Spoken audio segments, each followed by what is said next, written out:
des frappes militaires massives sur la capitale, la résidence du guide suprême potentiellement réduite en cendres, un pays entier coupé d'Internet et un peuple qui scande « mort au dictateur » dans les rues.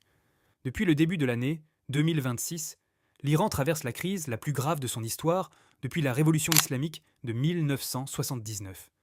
Dans les médias occidentaux, on ne parle que des rumeurs sur la mort d'Ali Khamenei sous les bombes israéliennes et américaines. Mais la vérité, c'est que ces bombes n'auraient fait qu'achever un système qui était déjà en train de pourrir de l'intérieur. Économie ruinée, désastre climatique et implosion sociale. Aujourd'hui, sur Géopol, on décrypte la tempête parfaite qui est en train de balayer le régime iranien. Pour comprendre la rage qui enflamme l'Iran aujourd'hui, il ne faut pas regarder le ciel, il faut regarder le portefeuille des Iraniens.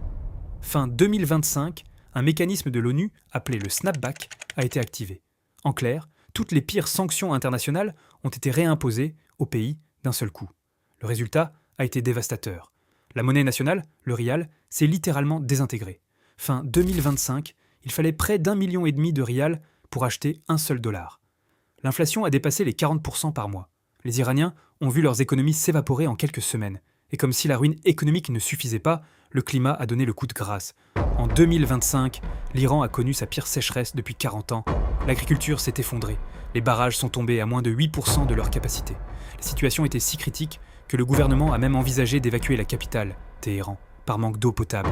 Affamés et assoiffés, les citoyens ont vu leur gouvernement brader leur pétrole à la Chine, avec des rabais monstrueux, juste pour maintenir le régime en vie. L'humiliation était totale. C'est dans ce contexte de faiblesse absolue que le coup de grâce militaire a commencé.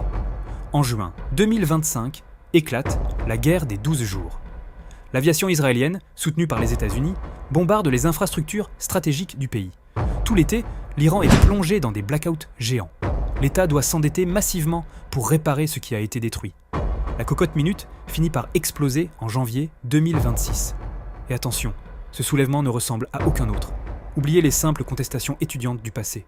Cette fois-ci, les 31 provinces du pays sont dans la rue. Même les puissants commerçants du Grand Bazar, qui était la base historique du régime, ont rejoint la révolte. Ils ne demandent plus des réformes. Ils exigent la chute de la République islamique et crient « mort au dictateur ». La réponse du régime ? Une coupure totale d'Internet et une répression sanglante qui a déjà fait des centaines de morts. Et c'est ce qui nous amène aux événements historiques de ces derniers jours. Fin février 2026, de nouvelles frappes auraient ciblé et rasé la résidence d'Ali Khamenei. Les rumeurs de sa mort se multiplient. Mais si Khamenei disparaît, c'est tout l'édifice qui s'écroule. Pourquoi ? Parce que peu de gens le savent, mais Khamenei n'a jamais eu la légitimité religieuse absolue pour diriger l'Iran. En 1989, à la mort du fondateur de la République, Khomeini, la constitution a été bricolée en urgence. Ali Khamenei a été promu ayatollah littéralement en une nuit pour éviter un vide du pouvoir. Son pouvoir ne reposait pas sur la religion, mais sur une poigne de fer politique et le contrôle absolu des gardiens de la révolution. S'il est mort, la République islamique perd son cerveau. L'Iran pourrait alors sombrer dans la guerre civile ou basculer vers une dictature purement militaire contrôlée par l'armée. Une monnaie morte, un pays à sec, un peuple en colère et un leader potentiellement éliminé. L'Iran est aujourd'hui à la croisée des chemins. Et vous, qu'en pensez-vous ? Assistons-nous aux derniers jours du régime iranien tel que nous le connaissons depuis 1979 ?